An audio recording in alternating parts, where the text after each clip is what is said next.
जो आवडत होता त्याच्याशीच तिचं लग्न जुळलं. भावी आयुष्याचं स्वप्न ती रंगवत होती. एक दिवसानंतर तिचा विवाह सोहळा पार पडणार होता. मात्र नियतीला हे मान्य नव्हतं. 28 एप्रिलला तिची हळद होती, परंतु निर्दयी काळानं त्याच वेळी तिचा श्वासच हिरावून नेला. हळदीच्याच दिवशी तिचं सरण रचण्याची वेळ तिच्या बापावर आणली.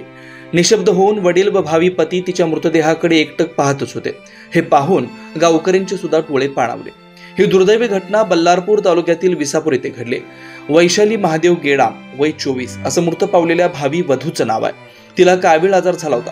मात्र उपचारादरम्यान नागपूर येथील एम्स रुग्णालयात 27 एप्रिलला सायंकाळी 8 वाजता तिचा मृत्यू झाला. या घटनेनं परिसरात सर्वत्र एकच हळहळ व्यक्त होते. संपूर्ण बातमी पाहूया त्याआधी HPN न्यूजला नक्की सबस्क्राईब करा आणि बेल आयकॉनवरती क्लिक करून नोटिफिकेशन्स मिळवा. वैशालीचा विवाह तिला आवडत असलेल्या गावातीलच जय टेकाम या युवकासोबत 29 एप्रिल 2024ला विसापूर येथे होणार होता. 8 दिवसांपूर्वी तिचं पोट खूप दुखत होतं. अचानक जास्त अस्वस्थता वाटत असल्यानं तिला चंद्रपूर शासकीय वैद्यकीय महाविद्यालयात नेण्यात आलं. 4 दिवस तिच्यावर उपचार झाल्यावरही प्रकृतीत पाहिजे तशी सुधारणा झाली नसल्यानं डॉक्टरांनी तिला कावीळ सदृश आजार खूप मोठ्या प्रमाणात वाढल्यानं तिला नागपूर येथील एम्स रुग्णालयात हलवण्याचा सल्ला दिला. तिथे तिच्यावर 4 दिवस उपचार चालला होता, परंतु प्रकृती आणखीनच खालावत होती. 27 एप्रिलला लग्नकार्य असल्यानं तिला हळद लावण्याचा कार्यक्रम आयोजित होता. मात्र त्याच दिवशी सायंकाळी तिची प्रकृती खूपच गंभीर झाली.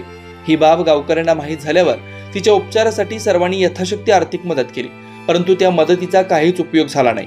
अखेर रात्री 8 वाजता उपचाराला दाद देणं तिनं बंद केलं आणि तिची प्राणज्योत मालवली. शर्थीचे प्रयत्न करून सुद्धा आपण तिला वाचवू शकलो नाही. या विवंचनेत तिचे वडील व भावी पती निशब्द होऊन तिच्या मृतदेहाकडे एकटक पाहत होते. ज्या दिवशी तिची हळद होती त्याच दिवशी तिचं सरण रचण्याची वेळ आल्यावर हे पाहून परिसरातील नागरिकांचे अश्रू अनावर झाले होते.